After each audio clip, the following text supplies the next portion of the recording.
어떻게 어머니를 그렇게 할 수가 있어요? 무슨 말씀이세요? 제가 엄마를 어떻게 했는데요? 교통사고, 강제 요양원 입소, 이런 거 본인은 모르는 일이에요. 교통사고는 모르겠고 엄마가 요양원 간다고 했단 말이에요. 그 요양원 입소 서류도 어머니께서 작성하신 게 아니라는데요. 경찰 조사에서 아들은 일단 모르는 것으로 잡아떼고 있었습니다. 솔직하게 말씀하세요. 병원 처방약 바꿔치기 하셨죠? 제가 한 게 아니고요. 남편이 그렇게 하라고 했어요. 그럼 교통사고는 어떻게 된 거예요? 우리가 범인도 잡았는데요. 그것도 남편이 미리 제안을 했어요. 어머니 돌아가시면 아파트하고 가게는 우리 것이 된다고요. 며느리는 겁이 많은지 바로 죄 지은 것을 인정했지만 아들에게 죄를 덮어씌우고 있었습니다. 경찰서 조사실에서 조사받는 아들과 며느리를 쳐다보는 저는 하늘이 무너지는 듯한 심정이었습니다. 안녕하세요. 저는 광주에 사는 72세 이은혜입니다. 부부가 살면서 자식을 낳고 그 자식이 올바르게 자라 부모한테 효도하면서 지낸다면 더할 나위 없는 재산이라고 생각하고 살아왔습니다. 그런데 저희는 그런 자식이 없었습니다. 사랑으로 키운 아들이 재산을 탐내고 애지중지 키워준 아버지를 나몰라라 하고 그 아버지가 죽자 재산을 탐내더니 저를 설득하다가 안 되니 차 사고를 내었다가 심지어 집에 있는 것을 몰래 훔쳐가고 그것마저 안 되니 저를 약을 먹여 강제로 요양원으로 보내려 했었습니다. 강제로 약을 먹고 요양원까지 갔을 때 정말 저와 제 남편이 잘못된 선택을 했구나 하는 자괴감에 잠을 제대로 잘 수가 없었어요. 사실 이런 이야기를 하는 것조차 부끄러운데요. 그러나 저처럼 자식에게 모든 걸 주고도 이런 일을 겪는 분들이 또 계실지도 모른다고 생각하고 용기를 내어봅니다. 오늘 제 이야기가 단순한 한탄으로 끝나는 것이 아니라 많은 분들에게 도움이 되길 바랍니다.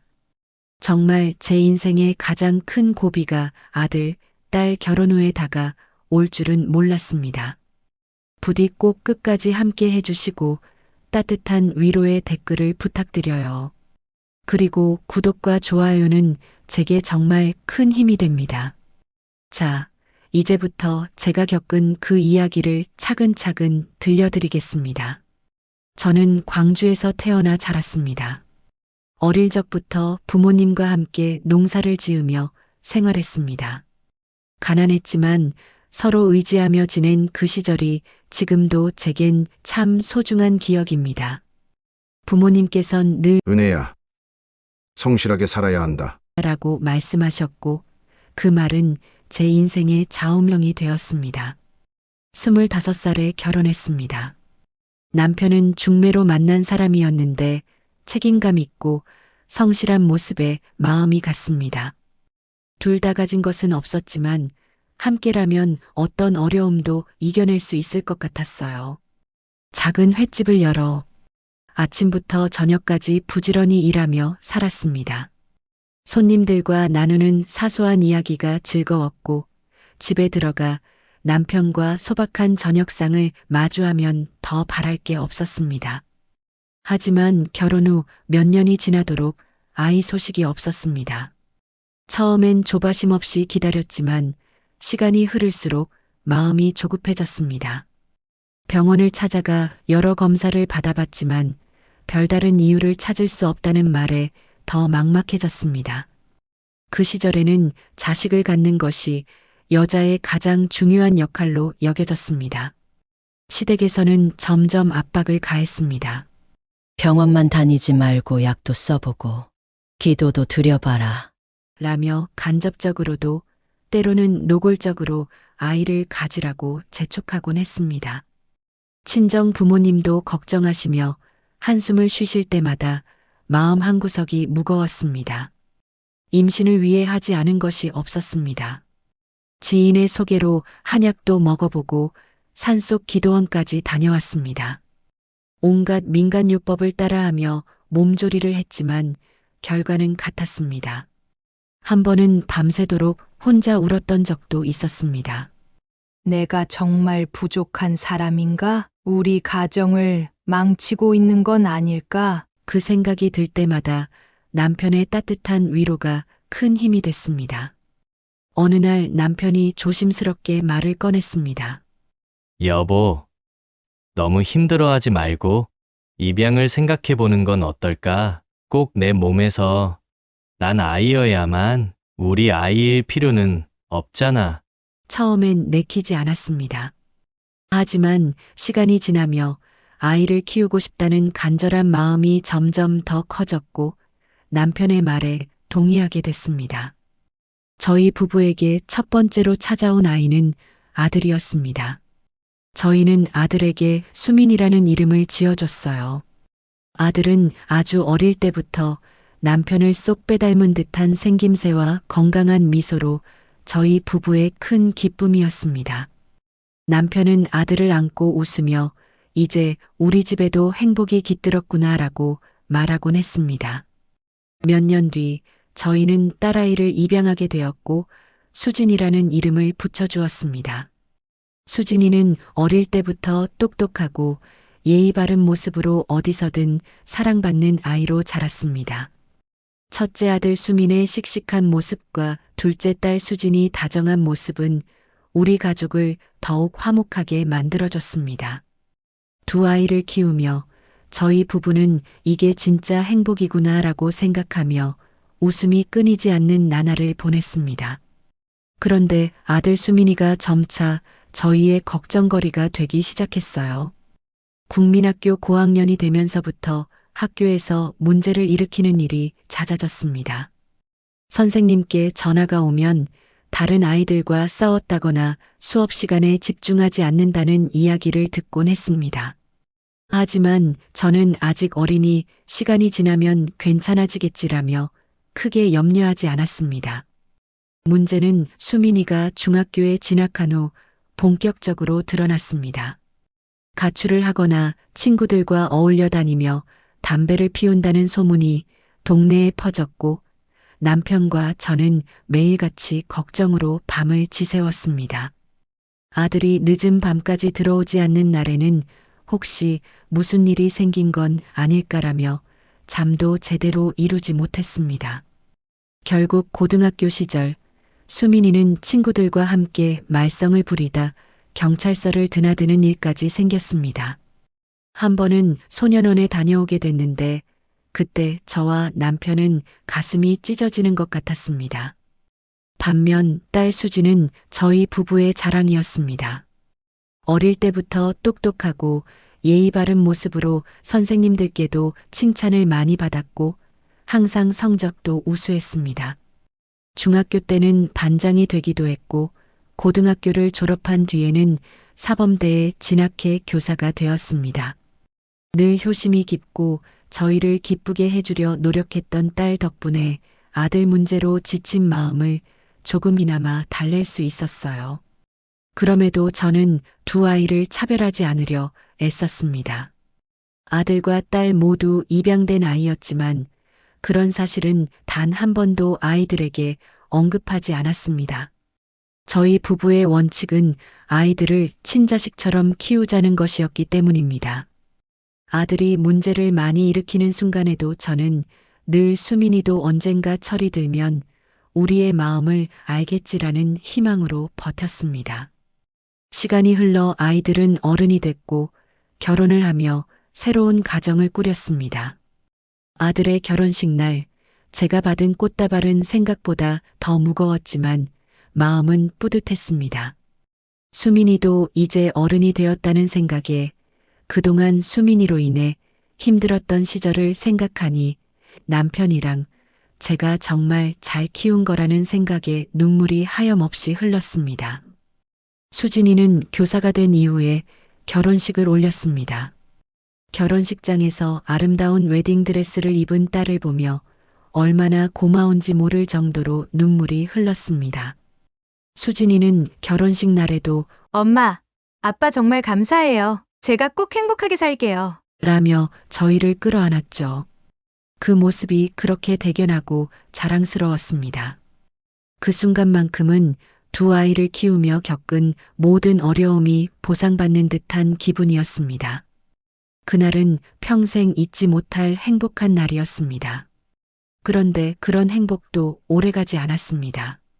바로 아들이 다니던 직장을 그만두고 사업을 하면서부터였습니다.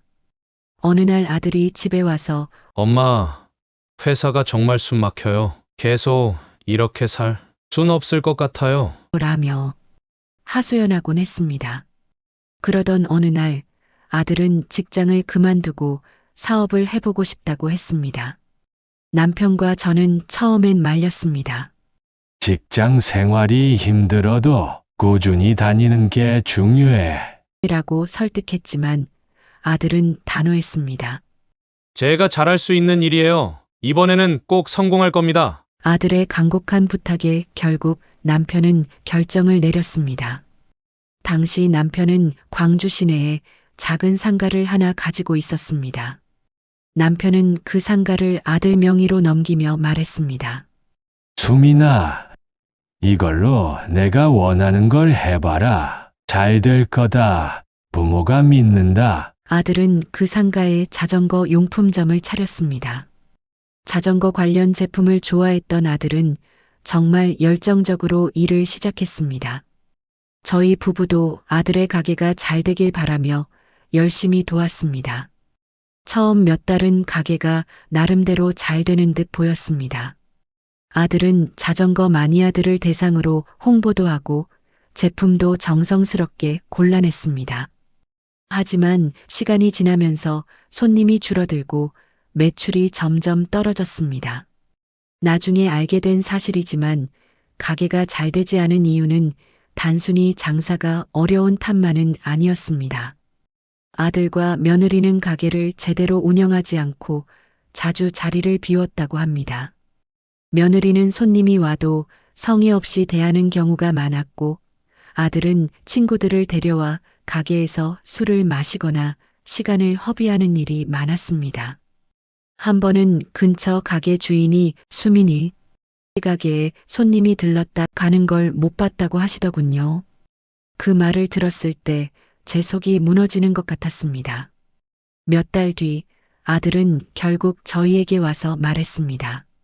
엄마, 아빠, 도저히 안 되겠어요. 가게를 접어야 할 것 같아요. 저는 너무 속이 상했지만 그저 아들의 어깨를 토닥이며 말했습니다. 괜찮아. 다음에 잘하면 되지. 남편도 조용히 고개를 끄덕였지만 속으로는 많은 걱정을 하고 있었습니다. 가게를 접은 직후부터 남편의 건강이 급격히 나빠지기 시작했습니다. 원래 위장이 약했던 남편은 계속된 체중 감소와 극심한 피로감으로 병원을 찾았고 결국 암 진단을 받았습니다.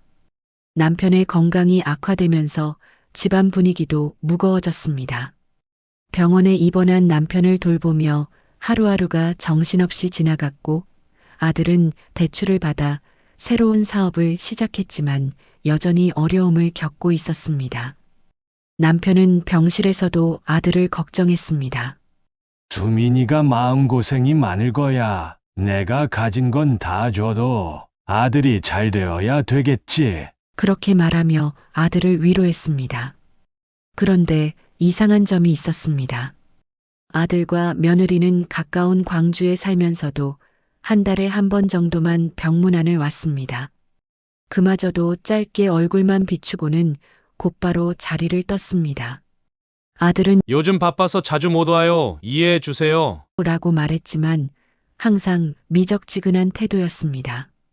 반면 서울에 사는 딸 수지는 거의 매주 주말마다 내려와 남편의 곁을 지켰습니다. 딸은 간호사처럼 병실에서 남편의 상태를 확인하고 저와 남편의 손을 꼭 잡고 위로를 해주었습니다. 딸이 내려올 때마다 엄마, 너무 무리하지 마세요. 아버지는 나으실 거예요. 라고 말하는데 그 모습에 얼마나 고마운지 모릅니다. 병실에서 남편은 딸의 모습을 보고 종종 눈물을 흘리곤 했습니다.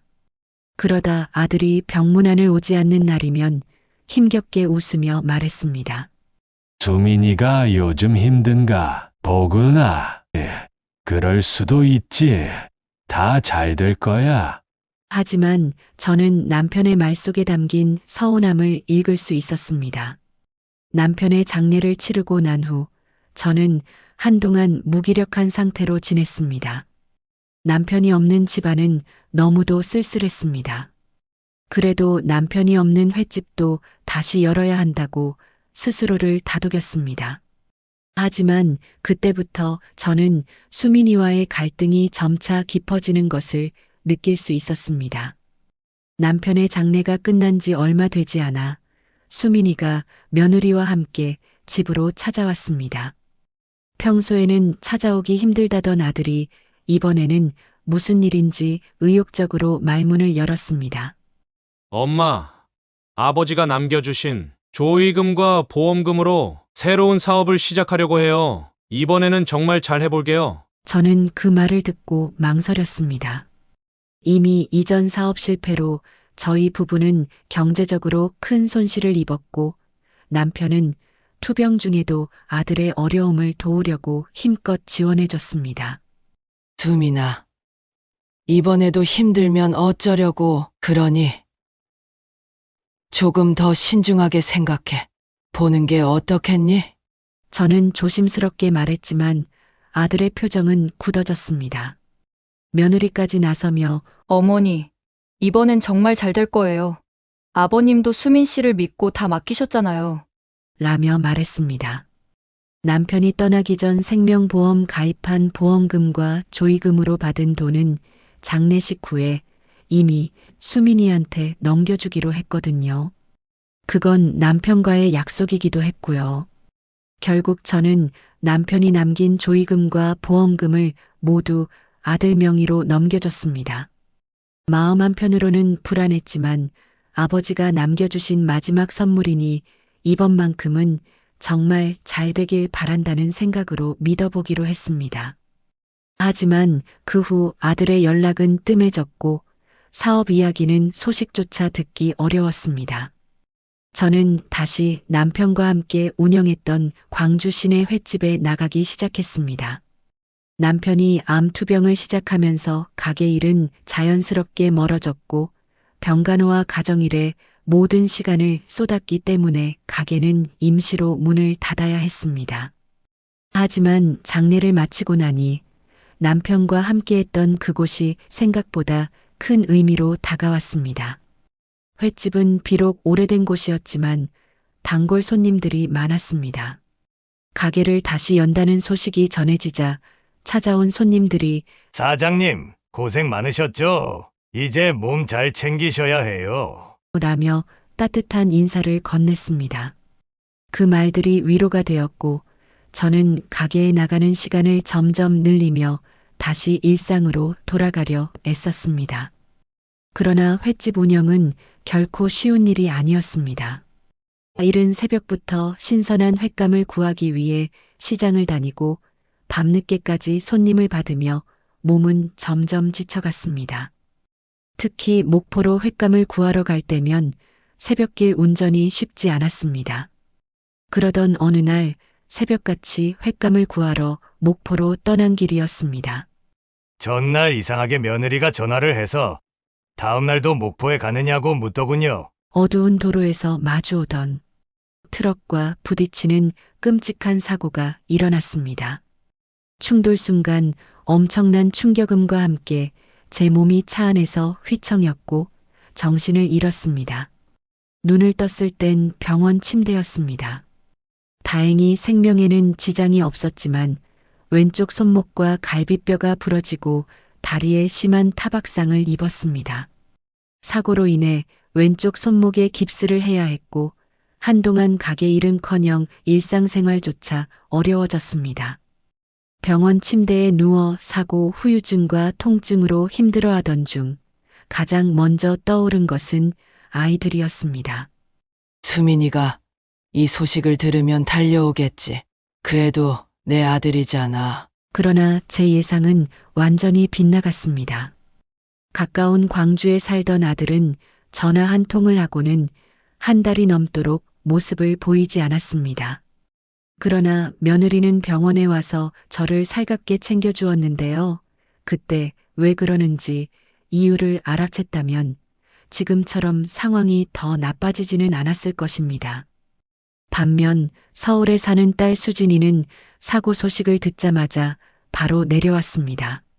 수진이는 간호사처럼 제 곁에서 살뜰히 챙기며 손을 꼭 잡고 말했습니다.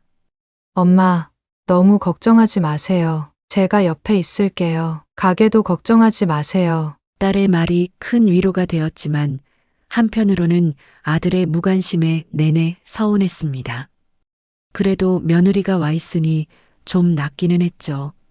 병원에서 퇴원한 후에도 사고의 후유증은 계속 남아 있었습니다. 몸이 어느 정도 회복된 후 저는 다시 횟집에 나가기 시작했지만 사고 전처럼 일하기가 힘들어졌습니다. 자주 피로감에 시달렸고 건망증이 심해지며 횟감을 준비하다 칼을 떨어뜨리거나 물건을 어디에 뒀는지 기억하지 못하는 일이 많아졌습니다.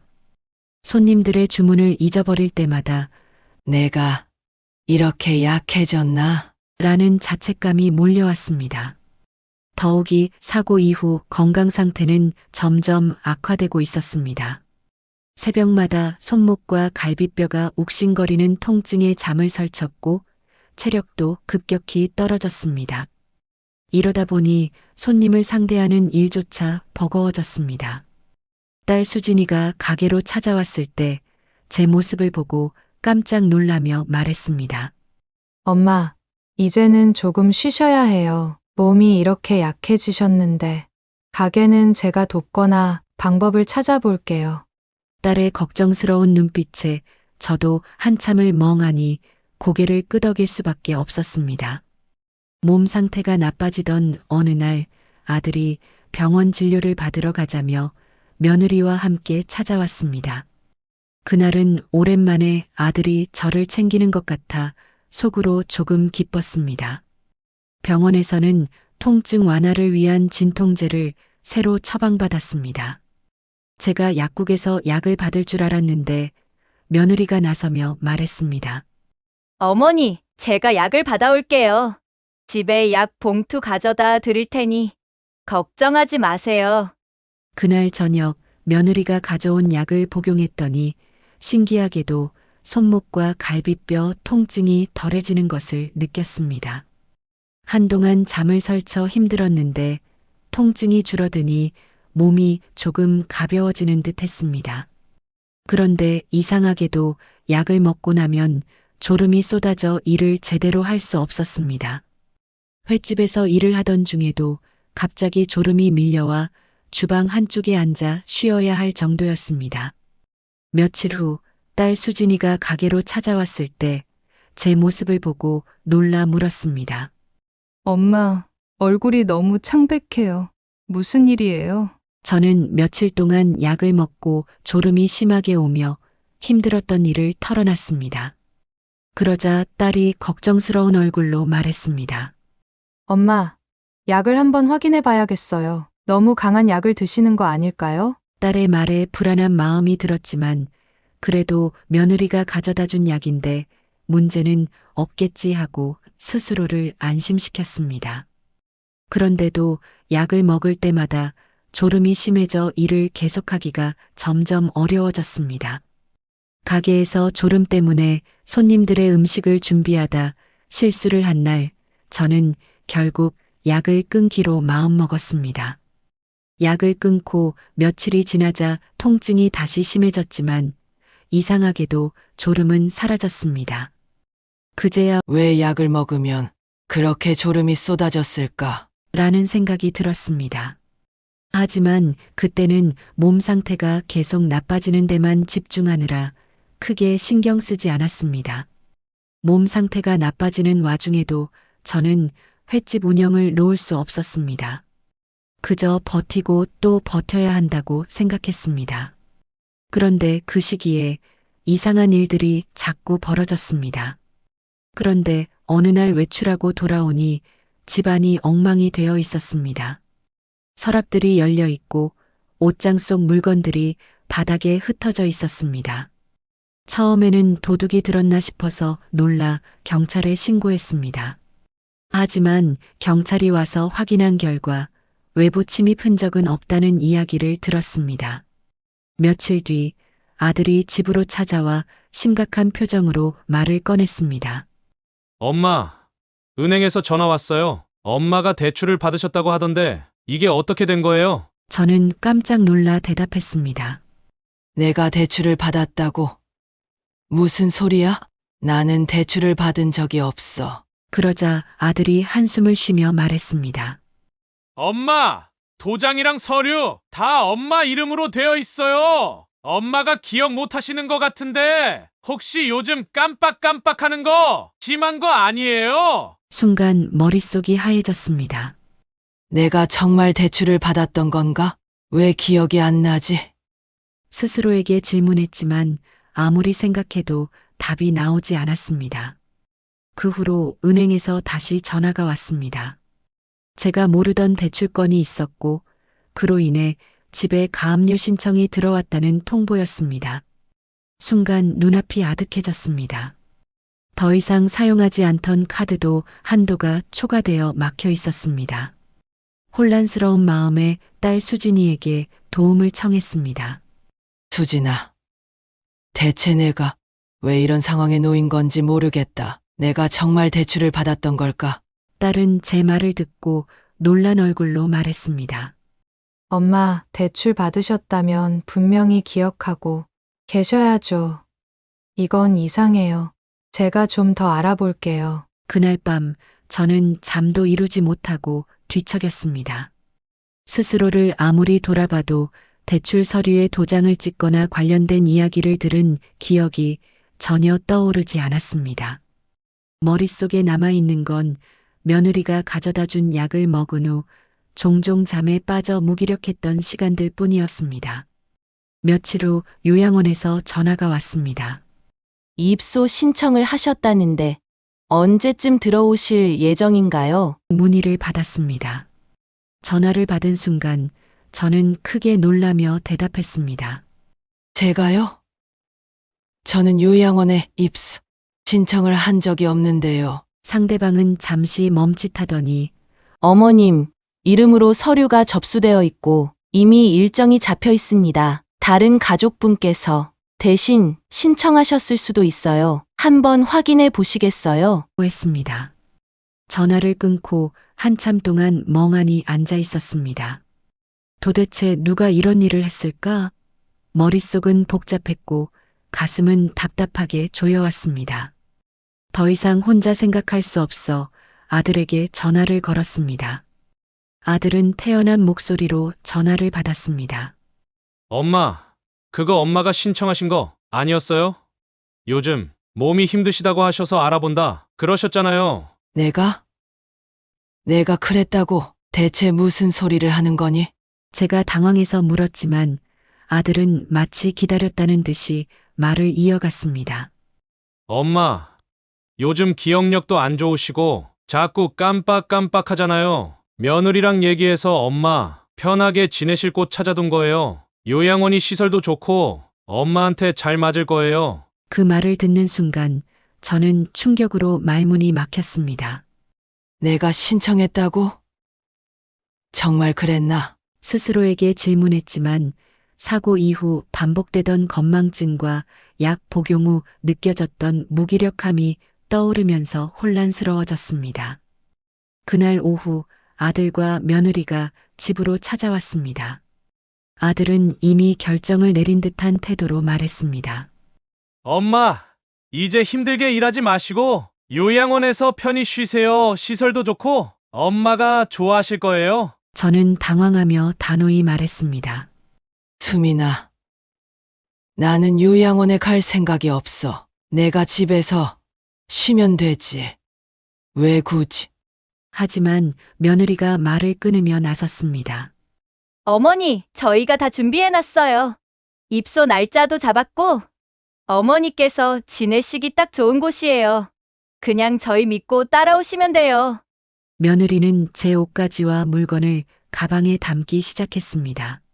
모든 게 너무 빠르게 진행되며 제 의견은 전혀 고려되지 않는 상황이었습니다.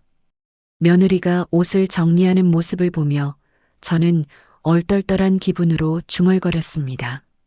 정말 내가 이걸 신청한 걸까? 그날 오후 아들과 며느리는 저를 차에 태우고 요양원으로 향했습니다. 차 안에서 저는 계속해서 말했습니다. 수민아, 다시 생각해보자. 나 여기서 잘 지낼 수 있어. 내 아버지가 남겨준 이 집에서 나가고 싶지 않아. 그러나 아들은 고개를 돌리지도 않은 채 단호하게 말했습니다. 엄마, 이게 다 엄마를 위한 일이에요. 엄마 혼자 큰 집에 계시면서 계속 고생하시는 것보다 여기가 훨씬 나아요. 이제는 편하게 사세요. 요양원에 도착했을 때 저는 그곳의 낯선 환경에 적응할 수 없었습니다. 입구에 들어서자마자 간호사가 다가와 환하게 웃으며 말했습니다. 어머니 오셨군요. 여기 어머니 방은 이미 준비되어 있어요. 짐은 저희가 옮겨드릴게요. 아들은 제 손을 잡아 끌며 방으로 안내했습니다. 엄마, 여기 시설 좋잖아요. 방도 깔끔하고 엄마, 필요한 건 다 있대요. 방 안은 아늑하고 깔끔했지만 차가운 공간처럼 느껴졌습니다. 저는 방 한가운데 서서 멍하니 주위를 둘러봤습니다. 가족의 흔적도 추억도 없는 이곳에서 제가 무엇을 할 수 있을지 알 수 없었습니다. 아들과 며느리는 제 짐을 정리하며 요양원 생활이 얼마나 편하고 좋은지 설명했지만 그 말은 더 이상 제게 위로가 되지 않았습니다. 모든 것을 마치고 나서 아들이 말했습니다. 엄마, 저희 이제 가볼게요. 필요한 거 있으면 요양원 직원분께 말씀드리세요. 저는 마지막으로 간절하게 말했습니다. 수민아, 정말 나를 여기 두고 가는 거니? 내가 어떻게 이렇게까지 할 수 있니? 그러나 아들은 저를 바라보지도 않은 채 말했습니다. 엄마, 너무 걱정하지 마세요. 제가 다시 올게요. 아들과 며느리가 떠나고 텅 빈 방에 홀로 남겨졌을 때 저는 바닥에 주저앉아 하염없이 눈물을 흘렸습니다. 어쩌다 이렇게 됐을까? 내가 그렇게 믿고 키운 아들이 나를 이렇게 두고 가다니. 며칠 뒤 딸 수진이가 소식을 듣고 요양원으로 찾아왔습니다. 방 안으로 들어온 딸은 놀란 얼굴로 말했습니다. 엄마, 왜 여기 계세요? 대체 무슨 일이에요? 저는 울음을 터뜨리며 그동안의 일을 모두 털어놓았습니다. 딸은 제 손을 꼭 잡고 단호하게 말했습니다. 엄마, 절대 여기 두지 않을게요. 저랑 같이 집으로 가요. 모든 걸 바로 잡을 거예요. 딸의 그 말은 큰 위로가 되었지만 한편으로는 여전히 마음 한편에 배신감과 슬픔이 남아 있었습니다. 요양원에서 딸 수진이와 함께 집으로 돌아온 뒤 저는 한동안 멍한 상태로 지냈습니다. 몸은 집으로 돌아왔지만 마음은 여전히 요양원 방에 갇힌 것처럼 느껴졌습니다. 혼란스러운 기억과 몸의 피로감이 겹쳐져 하루하루를 무기력하게 보내고 있었습니다. 그런데 딸 수진이는 제가 복용하고 있는 약봉지를 유심히 살펴보는 모습을 보였습니다. 며칠 전 며느리가 병원에서 받아왔다며 건넸던 약이었습니다. 수진이는 약봉지를 들고 한참 동안 읽더니 다급한 목소리로 말했습니다. 엄마, 이 약이 병원에서 직접 처방한 게 맞아요? 병원 이름이 적혀 있긴 한데 뭔가 이상해요. 저는 며느리가 병원에서 가져다 준 약이라 아무 의심 없이 먹고 있었다고 대답했습니다. 수진이는 약봉지를 손에 쥔 채 병원으로 가져가겠다고 말하며 서둘러 나갔습니다. 몇 시간이 지나 수진이가 병원에서 돌아왔습니다. 그녀의 표정은 무척이나 어두웠습니다. 손에 든 약봉지를 저에게 보여주며 말했습니다. 엄마, 이 약은 병원에서 처방한 약이 아니래요. 병원 약사님이 약 성분을 확인해보니 이건 진통제와 함께 신경을 안정시키는 성분이 섞여 있지만 장기 복용 시 기억력, 감퇴를 일으킬 가능성이 큰 약이라고 하셨어요. 그 말을 듣는 순간 머릿속이 하얘졌습니다. 기억력, 감퇴를 일으킬 가능성? 그동안 약을 먹은 후로 종종 기억이 흐릿해지고 자신이 했던 일을 떠올리지 못했던 순간들이 스쳐 지나갔습니다. 딸은 한숨을 내쉬며 제 손을 꼭 잡았습니다. 엄마, 이 약을 며느리가 왜 가져다 줬는지부터 정확히 알아봐야 해요. 그냥 넘어갈 일이 아니에요. 딸과 함께 약봉지를 다시 살펴보니 병원 이름과 처방의 이름은 적혀 있었지만 약 봉투의 인쇄 상태가 이상했습니다. 정식 병원 처방이 아니라는 것을 직감할 수 있었습니다. 며칠 뒤 아들과 며느리가 집에 찾아왔습니다. 아들은 제게 다가와 당황한 표정으로 말했습니다. 엄마, 왜 요양원에서 나왔어요? 다시 돌아가셔야죠. 그 순간 저는 더 이상 참을 수 없었습니다. 수민아, 너 정말 왜 이러니? 내가 내 아들이 맞기는 하니? 내가 어떻게 널 키웠는데 나한테 이렇게 할 수 있니? 그러나 아들은 오히려 짜증 섞인 목소리로 말했습니다. 엄마, 왜 이렇게 예민하세요? 요양원에 계시는 게 엄마한테도 좋고 저희도 신경 덜 쓸 수 있잖아요. 엄마가 이렇게 나가시면 저희만 곤란해요. 곤란하다고? 내가 너희한테 짐이라도 된다는 거니? 이게 다 뭐 때문이야? 너희가 몰래 대출 받은 것 때문 아니야? 딸 수진이는 아들에게 약봉지를 보여주며 단호한 목소리로 따졌습니다. 이 약 병원에서 처방받은 게 아니라던데 어떻게 된 거예요? 엄마를 위해서라면서 왜 이런 약을 가져다 주신 거죠? 아들과 며느리는 당황했지만 곧 태어난 척하며 변명했습니다. 어머니께서 통증 때문에 힘들어 하시길래 더 잘 듣는 약을 알아본 것뿐이에요. 무슨 문제라도 있나요? 딸은 물러서지 않고 계속 물었습니다. 엄마 기억력 문제도 이 약 때문이 아닐까요? 엄마가 대출이나 요양원 신청을 했다고 주장하셨는데 혹시 약 때문에 엄마가 혼란스러워진 건 생각 안 해보셨어요? 그러나 아들과 며느리는 여전히 자신의 잘못을 인정하지 않았습니다. 오히려 자신들의 행동을 변호하며 말을 돌리려 했습니다. 딸은 그런 아들에게 더 이상 대꾸하지 않고 약봉지를 다시 쥔 채 변호사에게 연락했습니다. 그날 이후 저는 딸 수진이의 도움으로 변호사와 상담하며 아들과 며느리의 행동을 바로잡기 위한 법적 조치를 준비하기 시작했습니다. 변호사는 약 봉투와 대출 관련 서류를 면밀히 검토하며 조사에 들어갔습니다. 처음에는 단순히 아들과 며느리가 내 재산을 부당하게 이용하려 했다는 사실을 입증하려고 했지만 조사가 진행될수록 과거의 이상한 사건들이 하나둘씩 퍼즐처럼 맞춰지기 시작했습니다. 저는 변호사의 조언을 받아 경찰에 정식으로 신고하기로 결심했습니다. 경찰서에 가는 길은 몹시 긴장되고 마음이 무거웠습니다. 내가 이렇게까지 해야 할 줄은 몰랐는데 라는 생각이 끊임없이 머릿속을 맴돌았지만 더 이상 물러설 곳이 없었습니다. 경찰서에 도착한 저는 교통사고, 약물 문제, 대출, 그리고 요양원 신청까지 모든 상황을 세세하게 진술했습니다. 경찰은 저의 진술을 바탕으로 관련 서류와 증거를 받아 조사에 착수했습니다. 특히 약 봉투와 대출 서류, 그리고 집에 도둑이 들었던 사건에 대해 정밀 조사를 진행하기로 했습니다. 먼저 집에 도둑이 들었던 일이 이상했습니다. 당시 경찰 기록과 상황을 점검한 결과 외부 침입 흔적이 없었다는 점이 다시 확인되었습니다.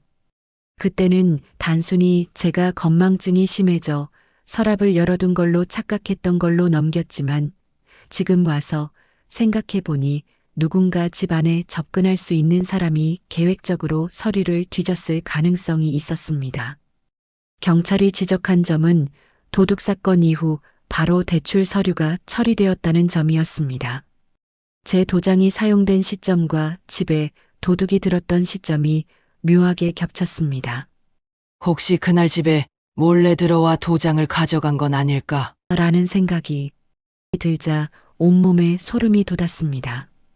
두 번째로 의심스러웠던 점은 교통사고였습니다. 사고 당시 저는 단순히 새벽길에 졸음운전을 한 탓으로 사고가 났다고 믿었습니다. 하지만 변호사와 함께 보험사 기록과 경찰 조사 내역을 다시 살펴보던 중 사고가 난 경위가 단순하지 않다는 점을 발견했습니다. 사고 당시 맞은편 트럭 운전사가 사고 직전 갑자기 상대 차량이 방향을 바꿨다고 증언했지만 그 이유에 대한 구체적인 조사가 이뤄지지 않았던 겁니다. 변호사는 사고 시점에 제가 복용하고 있던 약의 성분과 영양에 대해 의문을 제기했습니다. 교통사고 당시 며느리가 가져다 준 약을 이미 복용하고 있었고 약물의 부작용으로 졸음이나 집중력 저하가 생겼을 가능성이 높았습니다. 만약 약물이 사고의 원인에 영향을 미쳤다면 단순한 우연이 아닐 수도 있었습니다. 그리고 며느리가 가져다 준 약 봉투를 다시 살펴보던 중 병원 처방이 아닌 별도의 경로로 조제된 약이라는 점이 점점 명확해졌습니다. 약 성분을 조사한 결과 장기 복용 시 기억력 감퇴와 무기력을 유발하는 성분이 포함되어 있었습니다. 사고 전후로 제가 겪었던 기억의 혼란과 혼동이 이 약과 관련이 있었을 가능성이 높았습니다. 세 번째로 대출 문제도 석연치 않았습니다. 도장이 사용된 시점 외에도 대출 과정에서 일부 서류가 조작된 흔적이 발견되었습니다.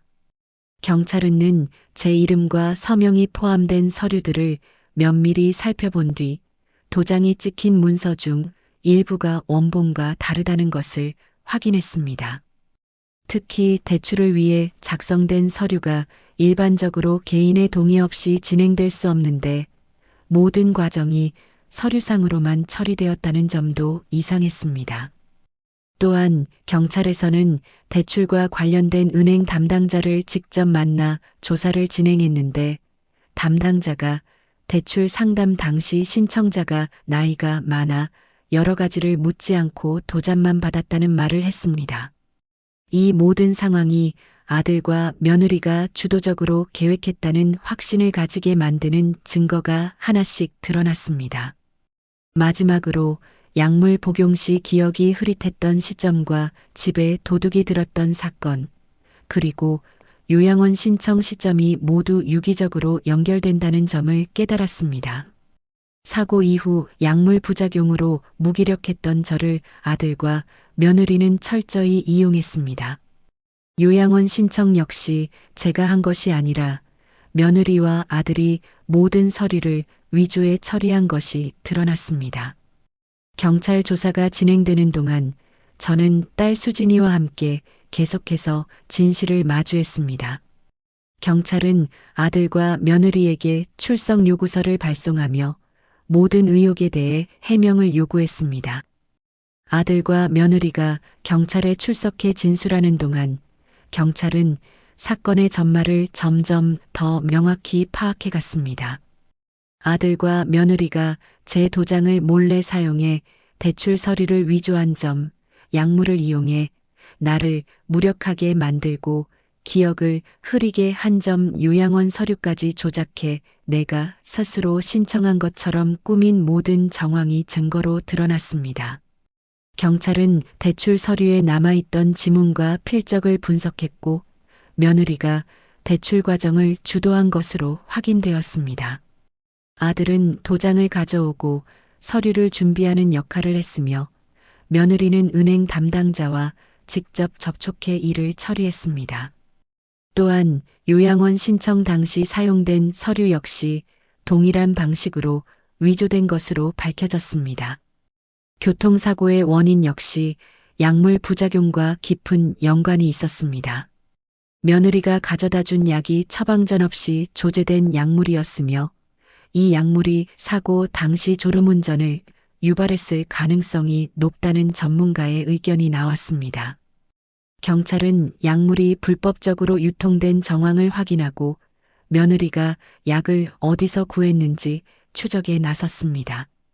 이 모든 사실이 밝혀지면서 저는 더 이상 아들과 며느리에게 어떤 기대도 가질 수 없었습니다.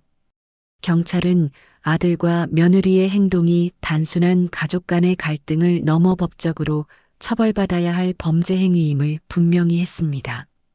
사기, 신분 위조, 재산 탈취 시도 등의 혐의로 아들과 며느리는 법적 절차를 밟게 되었습니다.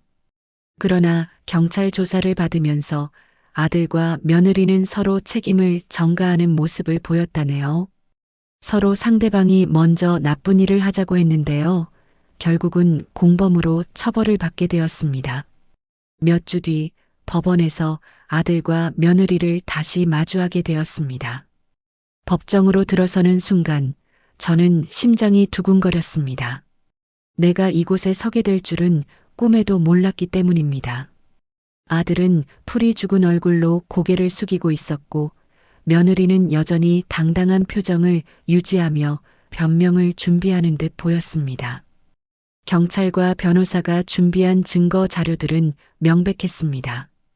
교통사고, 대출 서류, 약물 문제, 요양원 신청 서류까지 모든 정황이 드러났고 경찰 조사 결과 아들과 며느리가 제 도장을 몰래 사용하고 서류를 위조한 사실이 밝혀졌습니다. 판사는 이 모든 사실을 정리하며 단호한 목소리로 판결문을 읽어내려갔습니다. 피고는 고령의 부모를 상대로 사기와 신분 위조를 통해 재산을 탈취하려 했으며 기억력 감퇴와 무기력을 유발하는 약물을 장기 복용하게 함으로써 심각한 피해를 입혔다. 또한 교통사고를 사주해 피고에게 위해를 가했다. 이는 단순한 가족 간의 갈등을 넘어 범죄 행위로 규정된다. 판사는 이어 내게 큰 결정을 내려줄 마지막 말을 덧붙였습니다. 특히 이 사건에서 피해자인 원고는 피고를 친자식처럼 입양해 양육했음에도 피고는 부모의 신뢰를 악용하여 중대한 범죄를 저질렀다. 원고가 제출한 파양 요청 또한 정당한 사유로 인정된다. 이에 따라 피고와의 법적 친자 관계를 해소하고 파양을 인정한다. 판사의 말이 끝나자 법정안은 잠시 정적에 휩싸였습니다. 바로 그 순간 아들이 고개를 번쩍 들었습니다. 그 표정은 충격으로 굳어 있었습니다. 입양이라는 단어가 아들에게는 전혀 예상치 못한 말이었던 것입니다. 입양?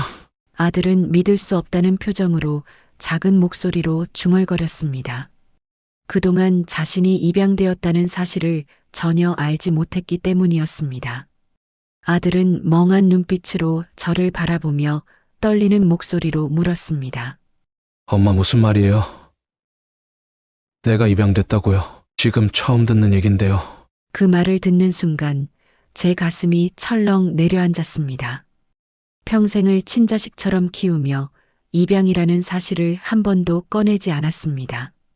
아들이 상처받을까 두려웠고 우리 가족이 특별한 설명 없이도 행복하게 살 수 있으리라 믿었기 때문입니다. 하지만 오늘 이런 방식으로 그 진실이 밝혀지게 될 줄은 꿈에도 몰랐습니다. 아들의 얼굴에는 혼란과 충격이 서려 있었습니다. 아들은 손을 덜덜 떨며 자리에서 일어섰습니다. 엄마, 아니, 당신이 그동안 나한테 아무 말도 안 했다는 게 말이 돼요? 내가 입양된 거였는데 이게 다 뭐예요? 그의 목소리는 떨렸지만 분노와 슬픔이 묻어났습니다. 그 순간 제게 파양이라는 단어는 너무나도 무겁게 다가왔습니다. 아들을 입양했던 날, 저와 남편이 함께 지었던 미소가 떠올랐습니다. 우리가 이 아이를 잘 키우자.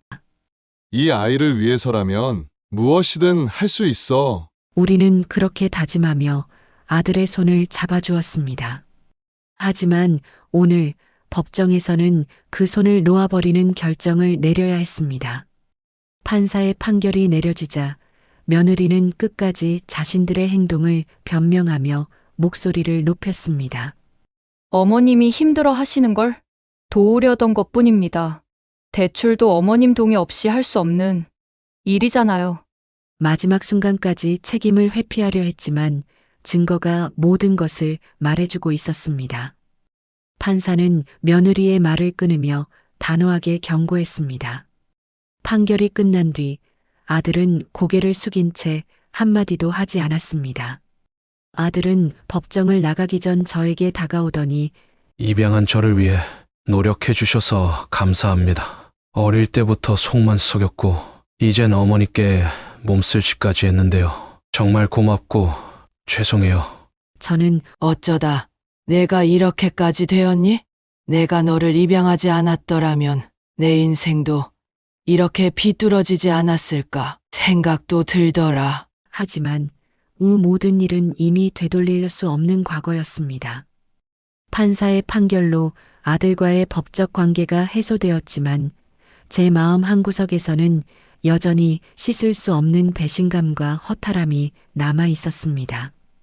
내가 무엇을 잘못했을까? 무엇이 이 아이를 이렇게 만든 걸까?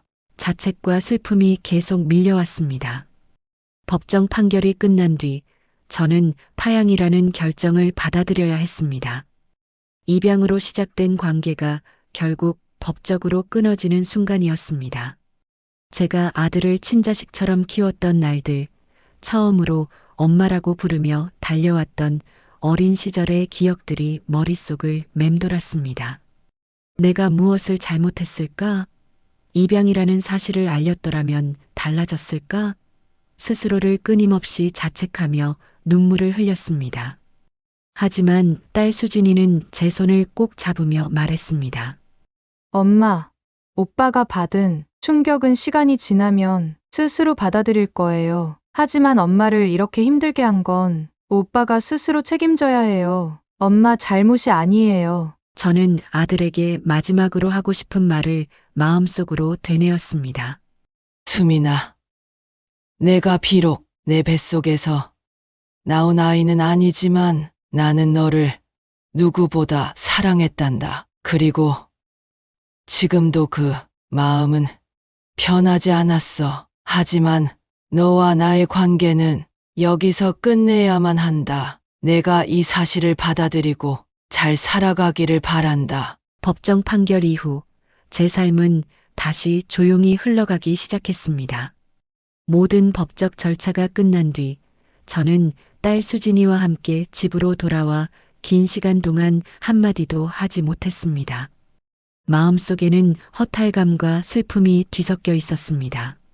아들이 법정을 떠나던 마지막 순간의 혼란스러운 표정이 계속해서 눈앞에 떠올랐습니다. 내가 평생을 바쳐 키운 아들이었지만 결국 아들과의 관계는 끊어지고 말았습니다. 입양 당시의 설렘과 아들을 키우며 느꼈던 기쁨과 보람이 모두 무너지는 것 같았습니다. 하지만 저는 스스로를 다독였습니다. 더 이상 과거에 머물러 있으면 안 된다는 것을 알고 있었기 때문입니다. 딸 수진이는 제 옆에서 끝까지 저를 지탱해 주었습니다. 엄마, 이제는 힘든 일 다 지나갔어요. 오빠에 대한 미련도 죄책감도 다 내려놓으세요. 엄마 잘못이 아니에요. 그 말은 큰 위로가 되었고 저는 딸과 함께 새로운 일상을 준비하기 시작했습니다. 남편과 함께했던 이 집에서 딸과 함께 살아가는 나날은 서서히 저에게 평온을 찾아주었습니다. 아들과 며느리의 흔적은 하나둘 정리했지만 마음속의 상처는 쉽게 사라지지 않았습니다. 어느 날 딸이 제게 작은 선물을 내밀었습니다. 남편과 함께했던 시절의 사진이 담긴 앨범이었습니다. 엄마, 여기 있는 좋은 기억들만 간직하세요. 나쁜 건 다 잊으셔도 돼요. 저는 사진 속 웃고 있는 남편과 아이들의 얼굴을 보며 마음 한구석에서 묵혀두었던 눈물을 쏟아냈습니다. 그렇게 한참을 울고 난 뒤 저는 딸에게 작은 미소를 지어 보였습니다. 비록 아들과의 인연은 끊겼지만 제 삶은 여전히 이어지고 있었습니다. 남편이 남긴 추억과 딸의 따뜻한 사랑이 저를 다시 살아가게 만들었습니다. 앞으로의 시간은 조용하지만 단단하게 보내리라 다짐했습니다. 마지막으로 영상을 보고 계신 분들께 이 말을 전하고 싶습니다. 가족이라는 이름 아래에서 벌어지는 상처가 얼마나 깊은지 저는 뼈저리게 깨달았습니다. 하지만 때로는 가족이라도 단호하게 선을 그어야 할 때가 있다는 것도 알게 되었어요. 여러분도 여러분 자신을 지키는 용기를 가지시길 바랍니다. 그리고 마지막으로 부탁드립니다. 좋아요와 구독, 알림 설정을 해주시면 저와 같은 사람들에게 작은 위로가 될 수 있을 것입니다. 여러분의 이야기를 댓글로 남겨주시면 영상 제작에 힘이 될 것 같습니다. 감사합니다.